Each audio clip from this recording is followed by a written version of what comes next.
Class 8 Biology Chapter number 3 Reproduction in Animals. In the previous chapter we have learned that reproduction is the process of producing young ones of their own kind. तो reproduction मतलब क्या है? Young ones यानी छोटे बच्चे जन्म देना. Own kind means अपने ही तरीके के. यानी अगर एक कुत्ता आपका बच्चा जन्म देगा तो वो आपका पपी होगा, काव अगर देगा तो काफ होगा, बछड़ा होगा. It helps in the continuation of a species. और ये रिप्रोडक्शन की प्रोसेस की वजह से कोई भी प्रजाति, चाहे गाय हो, भैंस हो, इंसानों का हो, या जो भी जीव जंतु हो, पानी में रहने वाले या स्थल पर रहने वाले, उनका जो वंश है वो चलता रहता है. Different living organisms reproduce in different ways. There are two modes of reproduction in animals, asexual reproduction and sexual reproduction. तो अलग अलग जीव जंतु अलग अलग तरीकों से रिप्रोड्यूस करते हैं. एनिमल्स में दो तरीके हैं, एक होता है असेक्सुअल और एक होता है sexual reproduction. Asexual reproduction in animals. Animals reproduce asexually by fission, budding and regeneration. तो जानवरों में ये asexual reproduction में तीन प्रोसेस है. Number 1 fission. Fission means splitting और ब्रेकिंग. तो फिजन का मतलब है स्प्लिट यानी बट जाना या टूट जाना. It is common in unicellular organisms. तो ये यूनिसेलुलर जीव जंतुओं में यानी जो एक सेल से बने हुए रहते हैं उनमें ये प्रोसेस कॉमन है. In binary fission the parent organism splits to form two new daughter cells. तो इसमें जो पेरेंट जीव यानी मेन जो जीव है वो दो सेल में बढ़ जाता है और दो सेल को बोलते हैं डॉटर सेल्स. एग्जाम्पल है अमीबा, पैरामीशियम, यूग्लेना. क्या दिख रहा है भाई? ये एक यूनिसेलुलर ऑर्गेनिज्म है, इसका एक ही न्यूक्लियस है. पहले न्यूक्लियस दो पार्ट में बढ़ता है, उसका धीरे धीरे से ये दोनों पार्ट अलग हो जाते हैं. तो ये दो पार्ट जो अलग अलग दिख रहे हैं ये two daughter amoeba. Amoeba grows to its maximum size, then its nucleus elongates. यानी न्यूक्लियस लंबा हो जाता है इस तरीके से, and divides into two parts. उसके बाद दो भाग में बढ़ जाता है.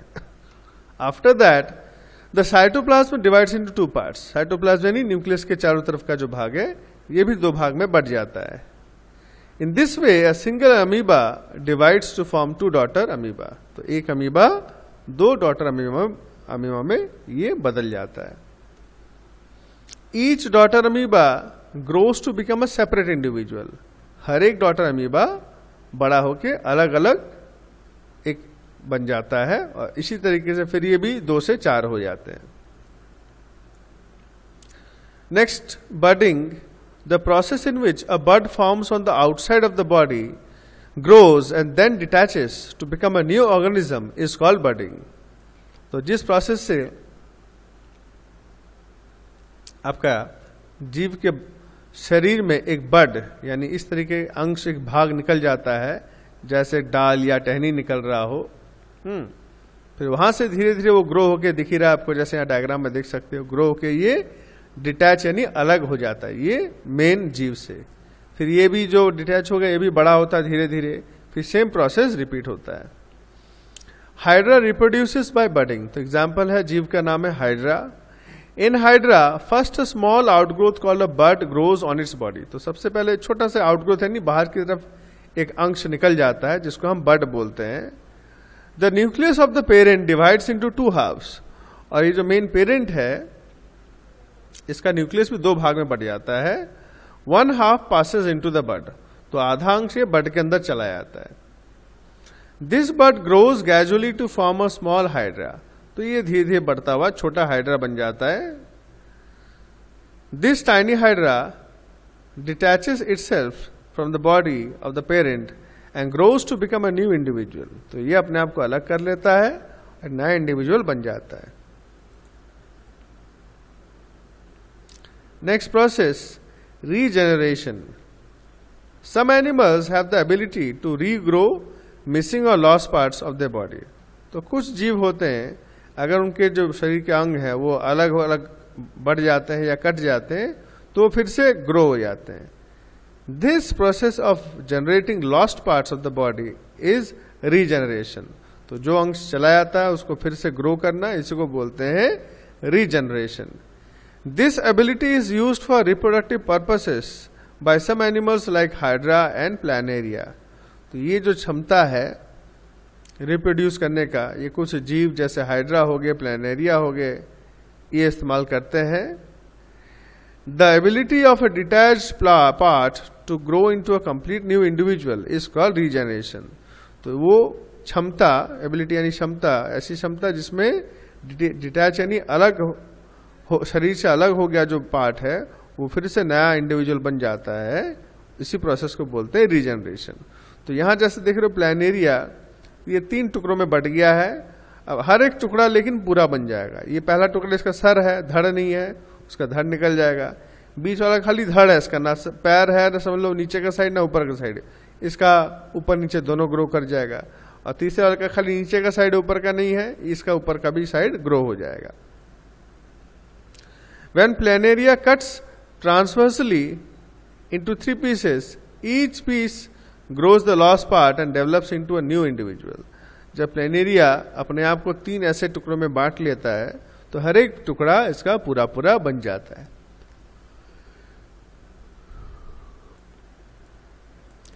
ये कुछ क्वेश्चंस, इनको आप किताब में कर लोगे।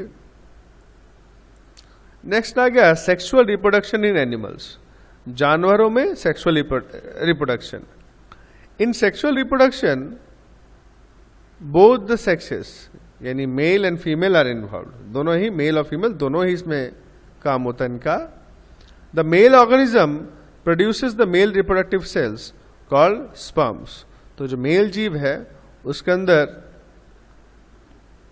अपने अंदर मेल रिप्रोडक्टिव सेल बनाता है जिसको हम स्पर्म्स बोलते हैं। The female organism produces the female reproductive cells called ओवा और एग्स। और फीमेल्स के अंदर आपके ओवा या एग्स ये बनते हैं। The sperm reaches the egg और ओवम। तो स्पर्म फीमेल के एग तक पहुंच जाता है and fuses with it to form a zygote. और दोनों फ्यूज यानी दोनों मिलके कंबाइन होके जाइगोट बनता है। The zygote divides repeatedly and forms an embryo.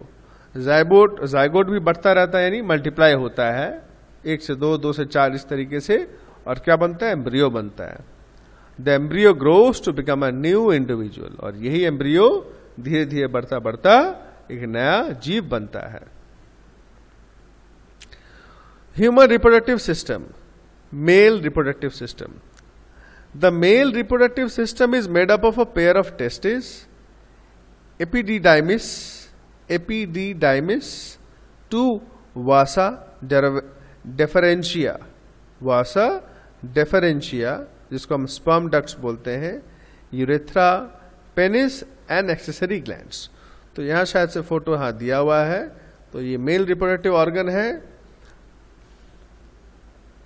इसके सारे पार्ट दिए हुए। टेस्टिस है आपके दोनों साइड 2, ये यूरेटस है, यूरिनरी ब्लैडर है जहां पर हमारा टॉयलेट स्टोर होता है, ये सेमिनल वेसिकल है दोनों तरफ, वास डेफरेंस है आपके दोनों तरफ, ये जो नसें जा रही हैं टेस्टिस तक, प्रोस्टेट ग्लैंड है ये हमारा, एपिडिडाइमिस है हमारा, यूरेथ्रा भी है, काउपर्स ग्लैंड ये दिया हुआ है ना। एक एक करके हम लोग फंक्शन पढ़ेंगे। Testis, a male has a pair of testis, singular हम टेस्टिस बोलते हैं, ये टेस्टिस है ये TES। These are oval in shape, तो ये ओवल है, अंडाकार होते हैं। They lie in a small sac called a scrotum outside the abdominal cavity. तो ये बाहर झोले जैसे 2 हमारे रहते हैं, उसके अंदर ये 2 बॉल जैसे या अंडों जैसे भाग जो है रहते हैं। This position of the testis keeps the temperature about 2 to 3 degree Celsius lower than the body temperature. तो इनका काम रहता है भाई हमारे शरीर का जो तापमात्रा है वो जितना होना चाहिए उससे 2-3 डिग्री सेल्सियस कम रखता है। This temperature is most suitable for the production of and development of sperms. और ये टेम्परेचर स्पर्म्स के तैयार होने में बहुत काम के होते हैं। Testis produced sperms and the male sex hormone testosterone. तो इस टेस्टिस में ही हमारा जो स्पर्म है या मेल सेक्स हार्मोन जिसको कहते हैं टेस्टोस्टेरोन, ये यहां बनता है। The production of sperm starts in the testes at the age of 14 to 15 years. और ये जो स्पर्म्स हैं ये लड़कों में 14 से 15 साल की उम्र में होने लगते हैं। Sperms are produce throughout the life of an individual. तो किसी भी व्यक्ति के अंदर स्पर्म सारा जिंदगी या सारा जीवन ही बनता है। A sperm is a single cell. Sperm एक सेल है। Each sperm has a head, a middle piece and a tail. तो यहाँ डायग्राम दे रखा है, एक स्पर्म सेल का एक हेड होता है, एक मिडल पीस और एक टेल होता है। The tail of the sperm helps it to move. और जो स्पर्म का टेल है ये इसको चलने फिरने में मदद करता है।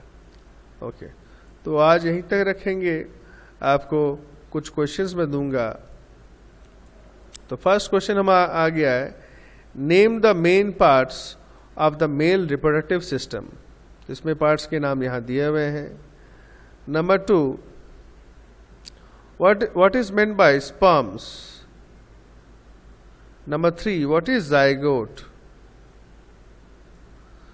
Number 4, define regeneration. Number 5, define budding. And number 6, define binary fission. और जहां जहां एग्जाम्पल है आप एक एक करके एग्जाम्पल जरूर दो, खाली एग्जाम्पल नाम। तो यहां तक आप ध्यान से पढ़ना, चैप्टर को भी पढ़ना, आप समझना और ये क्वेश्चंस लिख के भेजना।